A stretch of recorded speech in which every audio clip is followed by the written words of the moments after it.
Помните, раньше был такой замечательный сериал Lost, который в свое время объединил родственников и друзей за одним телевизором. Так, но это мы не смотрим.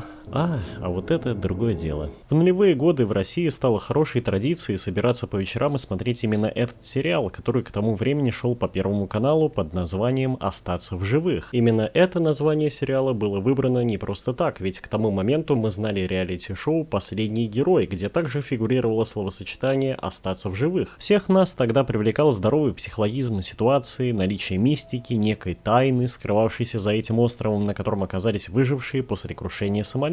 Я сам очень активно вовлекался в происходящее, и, как сейчас помню, сидел за широким столом в гостиной и тоже притворялся выжившим во время просмотра этого сериала. Я набирал на своем калькуляторе с определенной периодичностью заветные цифры 4, 8, 15, 16, 23, 42 и был таков.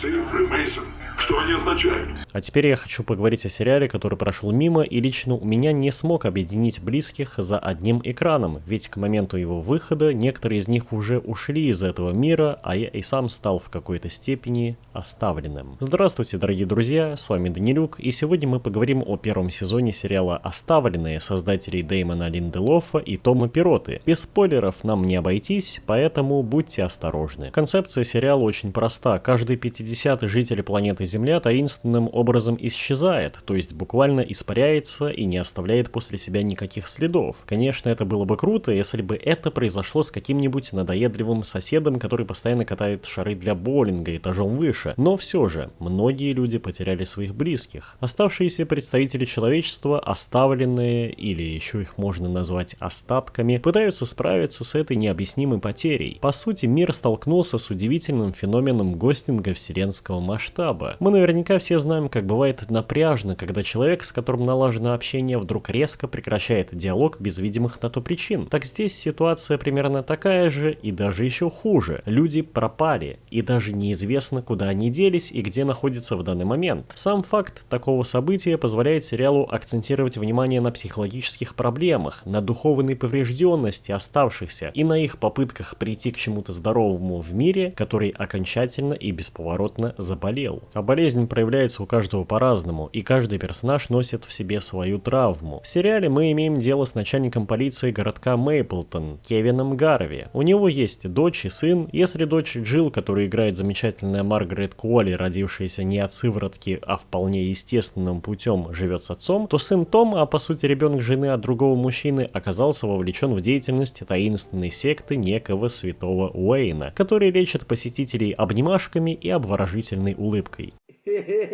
Все это, конечно, не способствует налаженной коммуникации с родным отцом, но дальше больше. Жена Кевина Гарви, Лори, тоже оказалась в секте, но уж больно специфической. Эти ребята называют себя виновными остатками. Они курят, молчат, наблюдают и отказываются от семейных связей. Они призваны напоминать всем оставшимся о том таинственном исчезновении людей, которое изменило весь мир. В то самое время, когда все только делают, что вот уже 3 года пытаются справиться со своими травмами и стараются жить нормально, то есть как раньше, виновные остатки создают социальную напряженность. Их, мягко говоря, не любят, и тем не менее они довольно активно расширяются как в плане последователей, так и в плане инфраструктуры. Здесь даже Лив Тайлер есть, который, на мой взгляд, отлично справляется со своей ролью неофита. Через нее мы лучше узнаем о деятельности секты виновных остатков, познаем трагедию Лори, которая постоянно напоминала мне о существовании Уильяма Дефо. Хотя, если без шуток, Эми Брейнеман замечательная актриса, и сцена с зажигалкой в ее исполнении, когда Лори пытается достать подарок от своей дочери и не может этого сделать, очень сильно врезалась мне в память. Это буквально олицетворение всего первого сезона. В случае с оставленными работает старая добрая схема. Наших героев окружает вымышленный городок, в котором разворачиваются основные события. В контексте американской действительности это работает безотказно. Тот же самый Твин Пикс или Ламбертон, созданные Дедом Линчем, притягивают своими характерными персонажами и Slice of Life. То же самое и в случае с Мейплтоном. Мы понимаем, что во всех этих случаях имеем дело с изолированным пространством, благодаря чему можем лучше прочувствовать взаимодействие героев друг с другом и в том числе увидеть их быт. Несмотря на все это, создатели создатели играют в тонкую игру. Намеки, умолчание и недосказанность — это максимально про оставленных. Если здесь есть мистика, то она очень завуалирована, и мы не можем утверждать твердо и четко, есть ли в этом сериале такие вещи, которые не поддаются рациональному объяснению. Так шеф Гарви, начальник полиции, на протяжении всего первого сезона потихоньку сходит с ума. Ему снятся странные сны, он страдает от провалов в памяти, его легко вывести на эмоции, а еще блюститель закона занимается странным для служащего делом. Он отстреливает бродячих собак вместе с чуваком с характерной шишкой, из-за чего порой думаешь, что ему в рот перекочевал апельсин от Джона Лока из сериала Lost. Как раз в отношении этого парня существует отдельная серия, где Гарви как раз и пытается выяснить, а существует ли охотник на собак в действительности, или же это его воображаемый друг. Конечно, вроде как со временем выясняется, что этот мужик существует в действительности, ведь его видят окружающие, но у меня все равно нет полной уверенности в этом. Касательно святого Уэйна, который тоже составляет одну из мистических сторон оставленных, неоднозначная ситуация. С одной стороны, он вроде как помогает людям за определенный прайс. Этот хитрец освобождает людей как от денег, так и от груза, который появился у них за душой после отбытия каждого 50-го. С другой стороны, он не смог помочь Норе. Так зовут девушку, которая потеряла всю свою семью в тот злополучный день исчезновения. Шанс на такое событие очень невелик, поэтому Нора ярко выделяется на фоне остальных своей трагедии. Более того, она не может с этим справиться и смириться с произошедшим. Чтобы хоть как-то оставаться на плаву, она заставляет других людей стрелять в нее. Да. Стрелять буквально. Ей стреляют в грудь из пистолета в то самое время, когда ее торс закован в бронежилет. И это не летально, но симптоматично. История вполне объяснимая. У Норы фиксация. В момент выстрела она как будто умирает и тем не менее продолжает жить. Она хочет умереть и одновременно не хочет этого. Возможно, как раз из-за того, что смерть как таковая не равносильна исчезновению, что, собственно, и произошло с ее родными. В любом случае, осуждаем такое поведение Норы, и я настоятельно рекомендую в том случае, если вы плохо себя чувствуете в ментальном плане, обращаться к специалистам в области мозгоправства. Так вот, возвращаясь к святому Уэйну, он будто бы освободил Нору от груза, она на какое-то время обрела себя, но в конце концов действия виновных остатков вновь напомнили об исчезновении родных путем очень масштабного перформанса на целый город. И в итоге у Норы произошел срыв. Святой Уэйн оказался и на пути Кевина, и перед смертью Уэйн захотел попробовать себя в еще одном деле. Он попытался исполнить желание шефа Гарви, чтобы испытать себя. Желание не проговаривается, но в контексте конкретно этого эпизода мы понимаем, что речь идет о желании Гарви вновь объединиться со своей семьей. А ведь так и происходит в конце первого сезона. Понимаете, о чем я говорю? От нас зависит конечная интерпретация действий Уэйна. Может быть, он действительно что-то мог, а может быть и нет. И это замечательно. Сериал задает много вопросов и дает мало ответов. Конечно, я как зритель хочу больше ответов, и это заставляет меня смотреть сериал дальше, ведь я надеюсь в конце концов получить объяснение и понять все то, что для меня непонятно. Господи, какую банальную вещь я сказал. А лучше всего в конце концов узнать, почему все-таки исчезли люди. Но хорошо, что ничего не подается на блюдечке с голубой каемочкой. Нам приходится гадать, интерпретировать, в конце концов обсуждать сериал с друзьями. Мало того, что концепция оставленных цепляет сама по себе, так еще и создатели работают очень достойно. Линделов и Перотта сделали так, что в воздухе Мейплтона постоянно витает ощущение ненормальности, как будто все происходящее это сны при температуре 39. И я говорю вовсе не про мистику, а про детали. Далеко ходить не надо. Я сразу вспомню несколько странных моментов. Например, протестантский священник Мэтт Джеймисон вместо того, чтобы обращаться к Библии канонической, цитирует гностическое Евангелие от Фомы и вспоминает аяты из Корана. К тому же Джеймисон вместо того, чтобы защищать всех исчезнувших людей, наоборот, находит во многих из них что-то плохое. Специально для того, чтобы разделить хороших исчезнувших от исчезнувших плохих. Ведь в конечном счете среди отбывших были как мерзавцы, так и добрые люди. Казалось бы, священник должен защищать любого человека, тем более после такого события, но, видимо, мы имеем дело с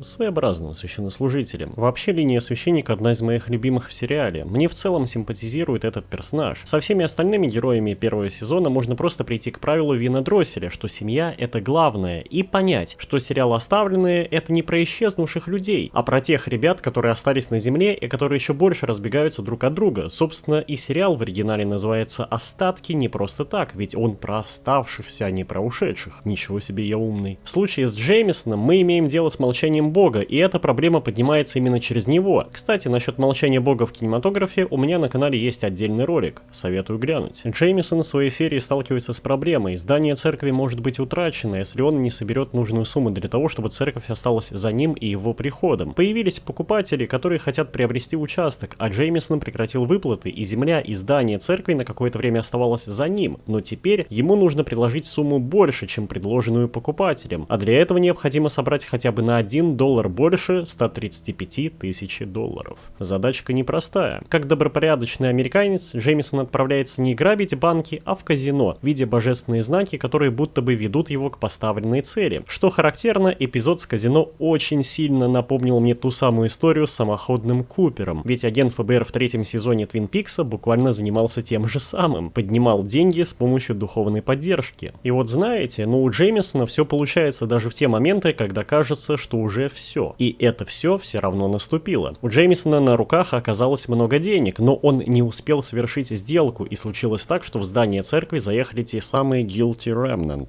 виновные остатки.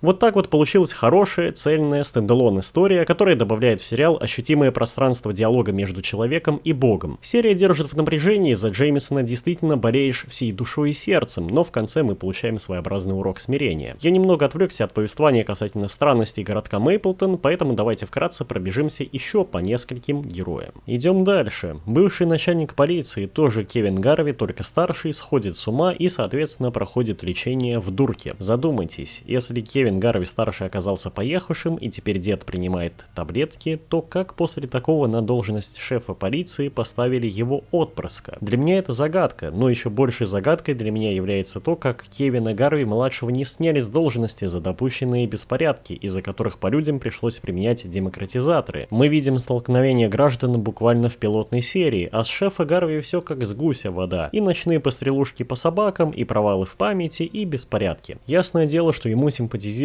мэр города, которая к тому же неравнодушна к его отцу, и неравнодушна — это мягко сказано. Короче, городок тот еще, и мне это нравится. Важно отметить и то, что первый сезон сериала снят по одноименной книге Тома Перротты, но эта книга, откровенно говоря, довольно скучная. Я с трудом нашел ее в печатном виде, приобрел, прочитал полностью, и теперь могу сказать следующее. Да, в этой книге можно больше узнать о виновных остатках, посмотрите на то, как Кевин Гарви справляется с должностью мэра города, а не шефа полиции, и как он заодно пытается сохранить свою семью. В этой книге лучше преподносится история Джилл и ее подруги, хотя бы потому, что им уделяют больше времени. Но вообще, после прочтения книги я даже не могу сказать, о чем она по какому-то эмоциональному содержанию. Возможно, что так и задумано, и я должен проникнуться тоской и грустью. Но, как по мне, если уж позволите сравнивать сериал с книгой, именно сериал на 2 головы выше своего первоисточника. В сериале все работает на то, чтобы мы почувствовали одиночество. Это достигается в том числе и музыкой. Композитор Макс Рихтер действительно трогает за живое. Его композиции минималистичны, меланхоличны и при этом масштабны, а пианино еще лучше помогает понять тоску оставшихся. Если бы в этом сериале не было именно этой музыки, то он бы явно утратил свою магию и своеобразную эстетику упадка. И в целом получается так, что первый сезон сериала «Оставленные» про воссоединение, про то, как семья Кевина Гарви вновь собирается под одной крышей. В этом есть свой особый консервативный американский дух. Да, после отбытия никто не будет прежним, но как раз в попытках воссоединиться, обрести покой в новом мире есть что-то из разряда подвига. В новом мире никто не гарантирует наступление завтрашнего дня, ведь в конечном счете ты можешь исчезнуть. Или могут исчезнуть твои родственники, друзья, коллеги. Если это произошло один раз, то почему оно не может произойти снова? Представьте напряжение, с которым вынуждены жить люди, ожидая подобного события и размышляя о том, что случилось с отбывшими. И все-таки они каждый день преодолевают такое давление и справляются с трагедией, где слово «справляются» означает не конечный результат, а постоянный процесс. Спасибо за внимание, дорогие друзья. Подписывайтесь на канал и оставляйте комментарии. А на сегодня все.